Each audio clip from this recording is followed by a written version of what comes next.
então por que eles não colocam essas bases nos países que estão abaixo da linha do padrão? Maravilha. É o caso do número 19. Você veja aqui que na Etiópia está o centro de lançamento, mas ele não está pintadinho de amarelo. Ele não é país sede. E, no entanto, a Itália está pintada de amarelo e não tem nenhuma base de lançamento. Porque a base de lançamento italiana é essa número 19. Olha o caso da África do Sul. Igual, né?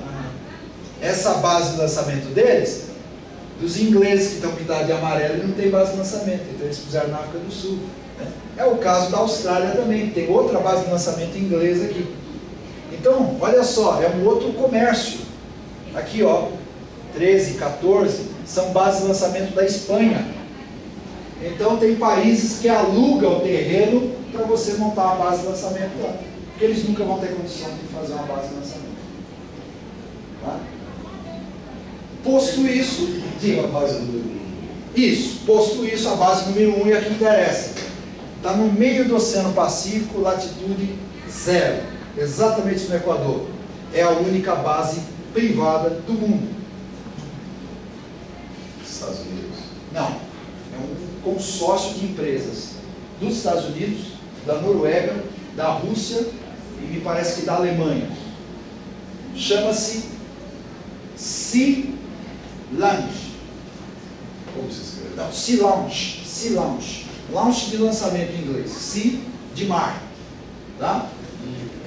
Quando eles lançam foguetes aqui no Cazaquistão, a operação chama-se Land Launch.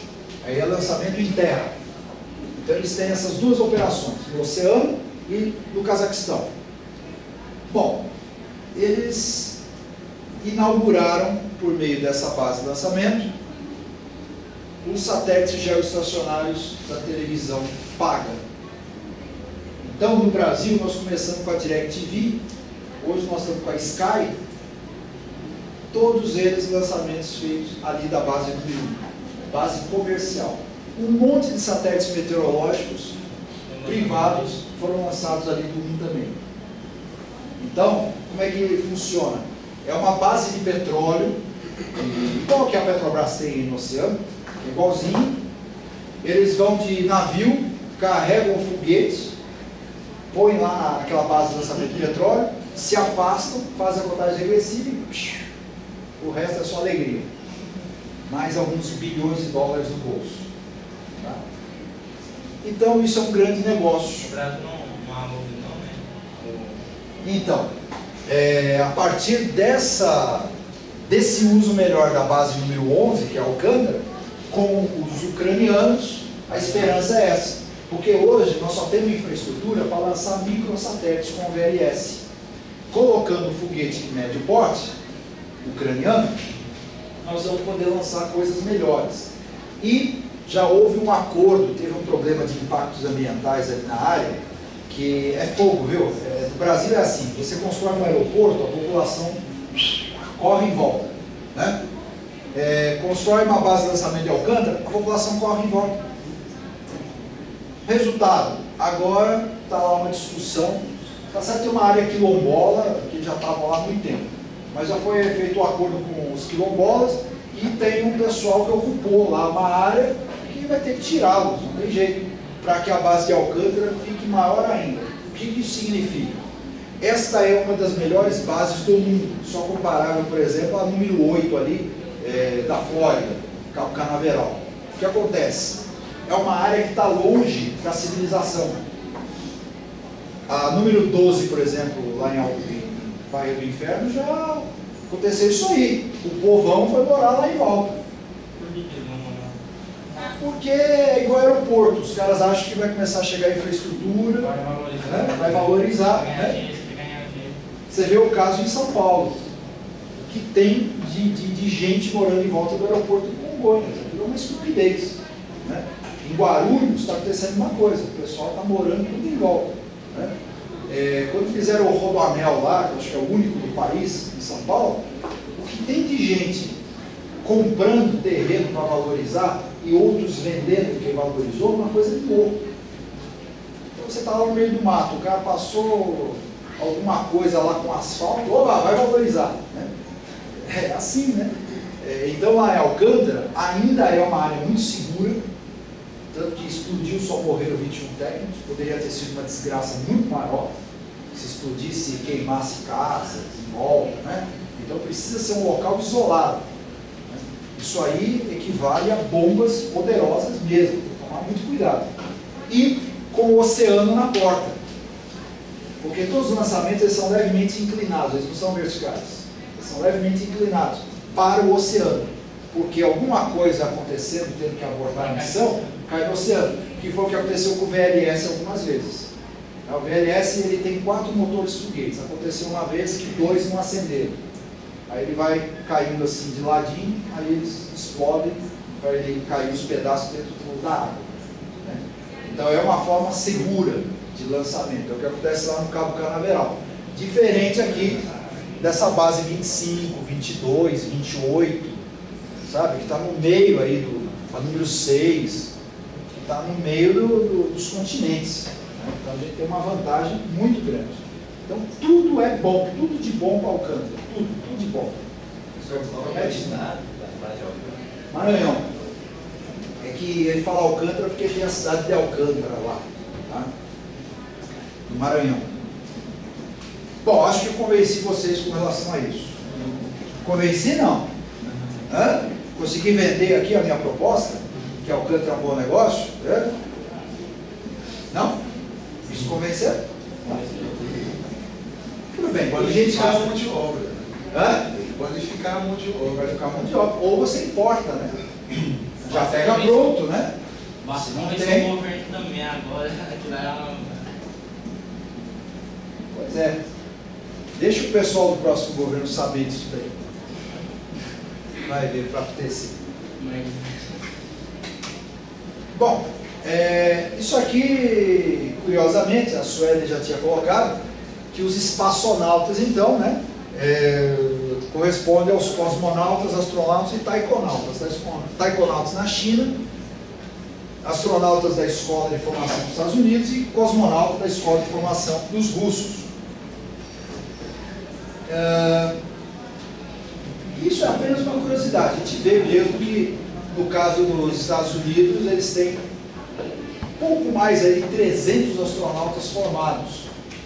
Não necessariamente esses astronautas formados lá são, deixa eu colocar de outra maneira, 300 astronautas são estadunidenses, vamos deixar claro isso.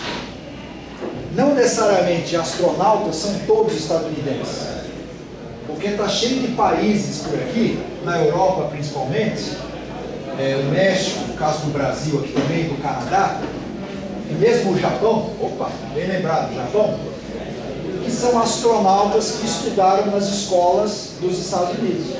Então eles foram formados nas escolas dos Estados Unidos, são chamados astronautas. E tem um monte de parceiros aqui, ó, do leste europeu, aqui na Mongólia, né, que foram formados na escola russa, são, portanto, cosmonautas.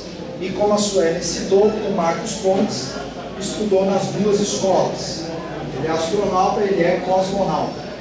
Ah, e também tem um pontinho vermelho aqui em Cuba. Cuba tem um cosmonauta que também foi formado lá pelos russos. Então é curioso a gente ver como que há também uma certa coincidência e interesse daqueles países que têm já um programa espacial formar astronautas e cosmonautas. Tá? Então está vinculado à ideia. Claro que Cuba só formou astronautas, não fez mais nada. Não tem base de lançamento, não tem agência espacial, não tem nada. Mas o caso mais curioso talvez seja o da China, com os taikonautas. O programa espacial chinês também é completo. Base de lançamento, foguete, satélite e taikonautas. Tem tudo. E tudo made in China. Aliás, qualquer coisa dentro dessa sala hoje eu acho que é made in China. O computador, a filmadora, o data show, né? Se bobear até as cadeiras que vocês estão sentando, vai ser made in China. Né? A fiação elétrica, né? Tudo é made in China hoje. Né? E a cápsula dos taikonautas, ela é bem menor que a cápsula dos russos e dos estadunidenses. Então, os programas dos outros dois países aí potentes sempre contrataram gente com 1,80 m para mais de 1,80 m, né? Porte atlético, militares, né? Gente que resiste no espaço. Então eles tiveram que fazer cabines maiores, assentos maiores. Para vocês terem uma ideia, o traje espacial ele é feito sob medida, a não ser agora os que eles usam modernamente no âmbito espacial, que ele é por pedaço. Você consegue acertar com os anéis aqui na cintura, nos braços e nas pernas, mas antes desses usados nos ônibus espaciais, era tudo sob medida, né? Mas tem umas roupas de baixo que essas são sob medida, não tem jeito. Então na China, eles só pegam até 1,50 m, 1,5 m. Então tem que ser chinês, menorzinho, porque aí a cápsula é menorzinha, o assento é menorzinho, a roupa espacial é menorzinha, então se economiza em todos os aspectos. Isso é uma coisa muito curiosa. A bolinha que eu coloquei aqui, ela equivale ao lançamento de 3 taikonautas até hoje. Mas, assim, que foram ao espaço, né? Mas o que eu posso dizer a vocês é que em breve eles chegarão a 12 taikonautas, porque eles já deram curso de formação para 12 e faltam 9 irem para o espaço. E o programa espacial chinês ele é fantástico, porque, como a Sueli mostrou para vocês, o programa dos russos e dos estadunidenses, ele é um tanto atrasado, né? Os ônibus espaciais são da década de 70, o modelo deles. As naves Soyuz dos russos são da década de 60. A única coisa nova que a gente tem são as naves chinesas, que são cópias melhoradas dos Soyuz russos. Então não houve grandes investimentos em naves tripuladas.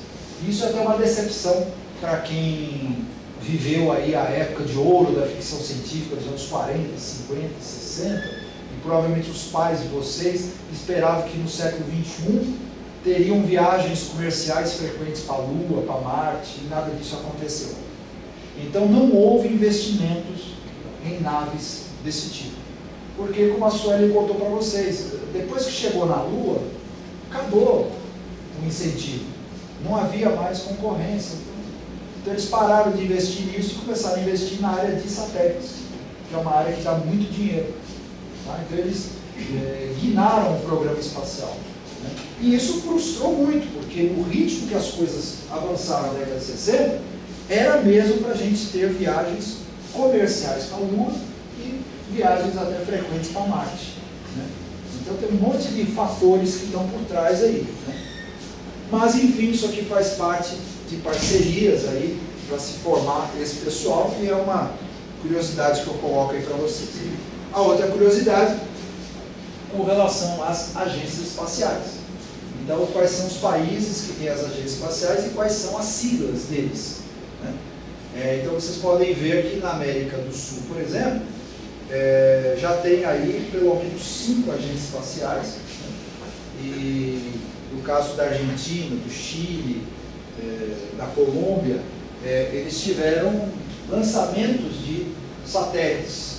Né? A Argentina, por exemplo, está aí com previsto um lançamento de satélite muito interessante para o ano que vem. Um satélite muito bom, por sinal. E aquele caso aqui na África, né? Aqui, se eu não me engano, é Camarões? Não é? Nigéria. Acho que é Nigéria. Ali é um caso típico que eu citei. Eles têm ali um departamento que trabalha com sensoriamento remoto, que virou agência espacial. A NASRDA. NASRDA. Né? Bom, e isso também serve para mostrar que não existe só a NASA no mundo, né? Porque todo mundo fala de NASA, ou a NASA. Né? Se você chegar em casa e falar assim, pai, mãe, fui contratado pela NASA, né? Eles vão ficar ficar com um sorriso de orelha para orelha, não? Imagina, chegar em casa. Fui contratado pela NASA, fui fazer um curso sobre impactos ambientais do espacial. Terminou o curso, me deram um contrato para eu trabalhar na NASA. Olha só que maravilha, né? Agora, chegar para vocês e falar assim: olha, eu ganhei um contrato da AEB. AEB. O quê? O que é isso? AEB. Ah, é creche, vai trabalhar com bebê. Ah, tá. Não, é Agência Espacial Brasileira. Oi? O que é? Brasileiro, eu entendi. O que você falou antes? Agência? Ah, vai trabalhar com turismo. Agência. Não, Agência Espacial.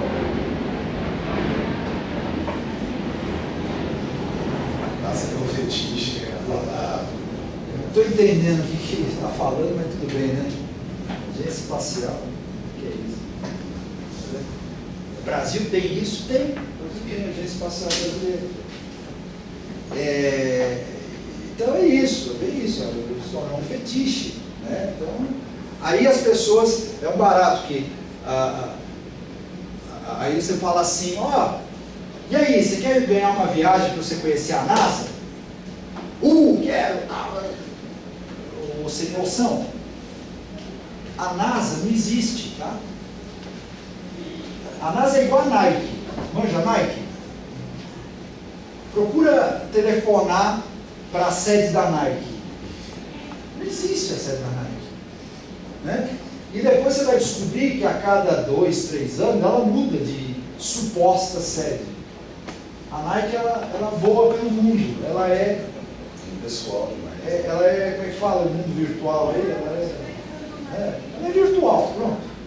A Nike é virtual, não é uma empresa concreta. Como é que a Nike funciona? Ela chega lá para o chinês e fala, olha, quantos escravos amarelinhos você tem aí? Tem uns 2.000 aí. Tá bom. Tá a fim de fazer uns bonés para nós aí? Faz, tá bom, tá contrato aí. Faz uns bonézinhos aí. É assim, a base da mão de obra criminosa e escravagista, e a gente vai na loja e fala, que legal, é Nike, compra lá. Aí você olha bem em China, né? Os caras vão te cobrar um preço 100% maior do que custou, né? 200%. Né? Então, assim, eles contratam por empreitada.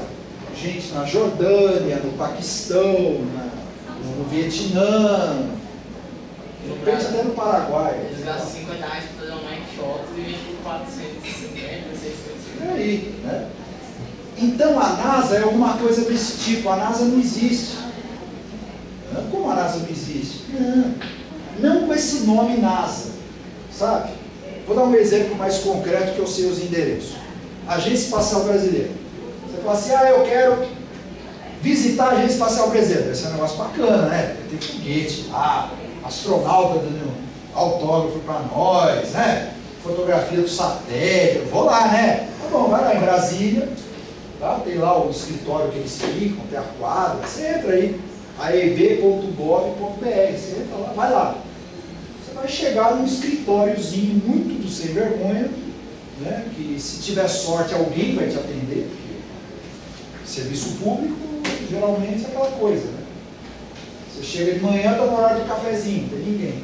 Depois mais tarde está na hora do almoço. E depois está no horário do cafezinho da tarde. Depois você acabou o expediente, né? E em Brasília, a partir de quinta-feira não funciona, né? Então você tem que dar sorte de ir lá segunda que o povo está chegando, terça e quarta, beleza. Veio o expediente, eles devem cumprir alguma coisa, né?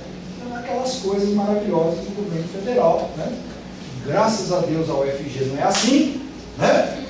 Que bom, né? Pelo menos o planetário não é. Quem não conhece sabe que a gente fica lá o dia inteiro. E aí, é um escritóriozinho lá, a AEB. É só isso? Tá, então você quer conhecer o Programa Espacial Brasileiro? Você terá que ir para Alcântara, você terá que ir para Rio Grande do Norte, na Barreira do Inferno, você terá que ir para Cuiabá, onde tem a grande antena de captação de sinais de satélites. Você terá que ir para São Paulo, lá no INPE, Instituto Nacional de Pesquisas Espaciais de São José dos Campos. Terá que ir ao ITA, Instituto Tecnológico de Aeronáutica, e alguns outros endereços espalhados ali pela região do Vale do Paraíba, Cachoeira Paulista. Então assim você consegue, de alguma maneira, conhecer um pouquinho do programa espacial brasileiro, que está pulverizado. E um pessoal em Brasília que faz de conta que gerencia tudo isso. O que acontece? Por que a missão espacial... É triste falar isso, mas é verdade. Por que a missão espacial completa brasileira não deu certo até hoje? Porque os civis ainda não conversam com os militares. Os civis queriam fazer satélites cada vez maiores, ou estão fazendo com os chineses, e os militares não conseguem fazer foguete muito grande, porque não tem verba. E aí se mete uma agência espacial brasileira civil, coordenada por políticos, que querem fazer os dois grandes institutos, o ITA e o INPE, conversar, e não conseguem. Então, o pessoal da EB faz de conta, literalmente, eles fazem de conta que tem tudo sob controle. O pessoal do INPE faz de conta que obedece o pessoal da EB, e o pessoal do ITA não faz nem questão de fazer de conta que eles não obedecem mesmo, porque eles são militares e eles cuidam do nariz deles. E eles não estão nem aí para o governo brasileiro.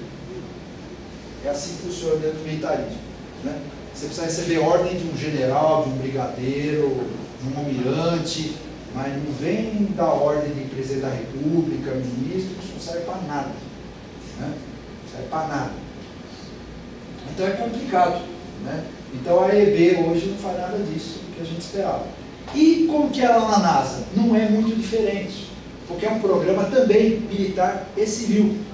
Tem um monte de bases pulverizadas pelos Estados Unidos, que são militares, e um monte de bases que são civis. Um monte de locais de lançamento de satélite, como vocês viram anteriormente. Aqui, ó.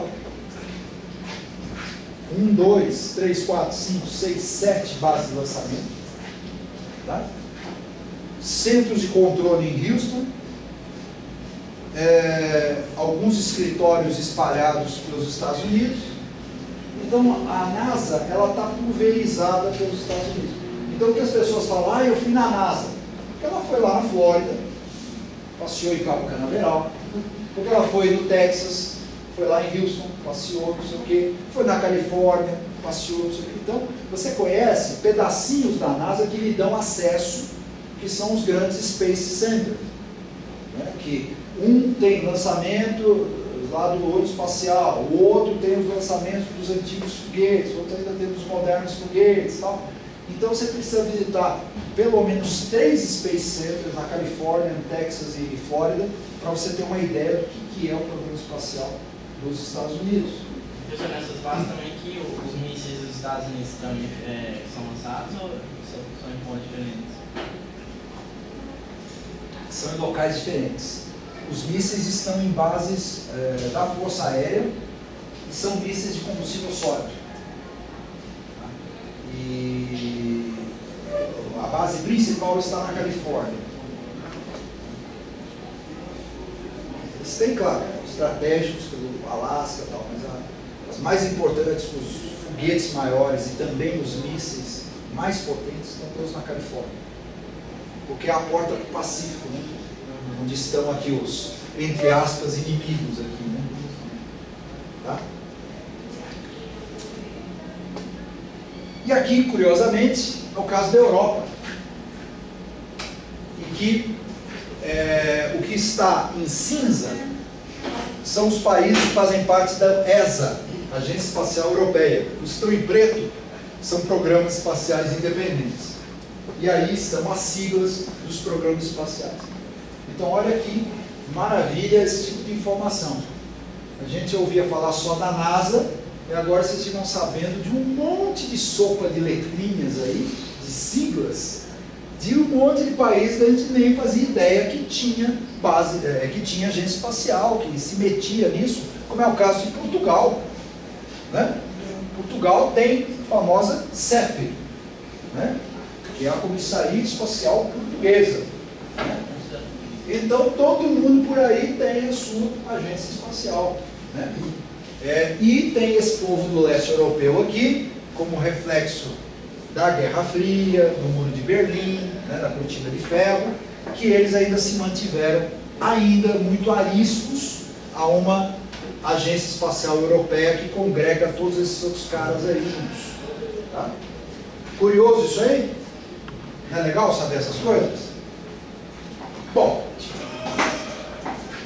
agora vamos ver onde é que a gente entra nisso tudo. Nós, seres humanos, civis, nisso aqui, os chamados spin-offs. Toda aquela cronologia que a Sueli contou para vocês aí da corrida espacial, ela até citou os spin-offs, né? Proporcionou o desenvolvimento de um monte de coisa que o cara não sabia para que era, e um dia passou a ter um uso. Tá? Vamos dar um exemplo aqui que é muito legal, né, Sueli? O caso da caneta, né? Olha só, os pilotos, eles usam, principalmente aqui assim no braço, né? Colocar caneta. Porque quando está lá no alto, tem que anotar umas coisas. Então isso aí já é tradicional na vida dos pilotos. Quando eles se tornaram astronautas, eles também queriam carregar canetas. E aí o programa da Mercury, que era um programa de um astronauta só, precisa anotar não sei o que lá, pegou a caneta, não escreve. Houston, temos um problema aqui, a caneta não escreve. Aí que os caras perceberam, foi, xiii, experimenta pegar a tua caneta Bic e escrever alguma coisa aqui na parede, né? Você começa a escrever até uma parte, daqui a pouco a tinta falha. Você for escrever assim,